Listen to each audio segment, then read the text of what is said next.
গ্রামের এক লোক খালি গল্প বলতো আর খালি কিচ্ছা কাহিনী কইতো। তখন এই গ্রামের মধ্যে একটা বিরক্তকর লোক ছিল। এই বিরক্তকর লোককে কি বলতো জানেন? এই বিরক্তকর লোকটা আইসা গ্রামের গল্পটা শুনতো, আর গল্পের মূল কাহিনী যে মজাটা সে নষ্ট করে ফেলতো। সে বলতো কি, সে একাধারে ধারাবাহিকভাবে গল্প বলতেছে, যে গল্প বলতেছে সে ধারাবাহিকভাবে সুন্দর করে গল্প বলতেছে, আর যে গল্প মজা নষ্ট করতো ডিস্টার্ব করতো তাকে, সে শুধু তার মুখে একটাই জবান বলতো তারপর। পরে সে এত গল্প বলতো, তারপর এটা আবার বলতো তারপর, পরে বলতেছে তারপরে এরকম কাহিনী, তারপরে সে চলে গেল, তারপর মারা গেল, তারপর তারপর শুনতে শুনতে মানুষের খুবই বিরক্ত বোধ করো। কি করবো, গল্প শুনে আসে, তাকে তো বাগে নেবে না। একদিন যে গল্প বলতেছে তাকে বলো আজকে একটা তাকে শিক্ষা দিব, যাতে তারপর সে আর না বলতে পারে। পরে বলতেছে আজকে সবার সামনে একটা গল্প বলবো। গল্পটা ছিল এরকম যে এক লোকে একদিন গেছে মাছ মারতো নদীর পারে, পরে ওই শুরু হয়েছে। তারপর সে বলতেছে বিরক্তকর ব্যক্তিটা, ও আচ্ছা মাছ ধরতে গেছে, তারপর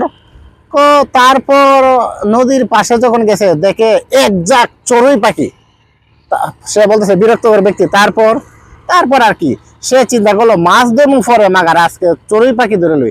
জাহি জাল চিনেন তো, ওই যে উড়ান্না জাল, এটা হলো জাহি জালটা সে মাছ ধরতো।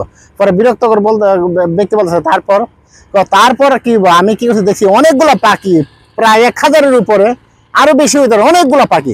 আমি কি করছি জাহি জালটা, তারপর আমি জাল দিয়ে আমি কি করছি একবারে সবগুলো পাখিকে ডেকে ফেলছি, সবগুলো পাখিরে ধরে লেছি।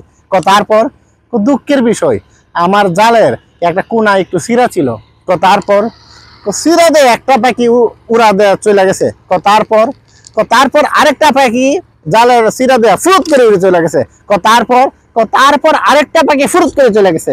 তারপর আরেকটা পাখি ফুরুত, তারপরে ফুরুত, তারপরে ফুরুত, তারপর ফুরুত।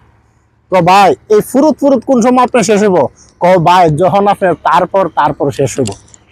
এই যে উচিত শিক্ষা পাইছে, আর তো আর তারপর কহ না। এরপরে মাথা নিচে দিয়ে চলে গেছে, আর কোনোদিন তারা ডিস্টার্ব করে নাই। ভাই সমাজে এরকম কিছু মানুষ আছে, এরা এইভাবে শিক্ষা দেওয়ার লাগে। আশা করি গল্পের হাকিকত বুঝছেন। ধন্যবাদ সবাইকে। আবারও আপনাদের সামনে হাজির হব নতুন কোনো গল্প নিয়ে। পাশে থাকুন অ্যালফাবেট ক্লাসরুমের সাথে। আসসালামু আলাইকুম।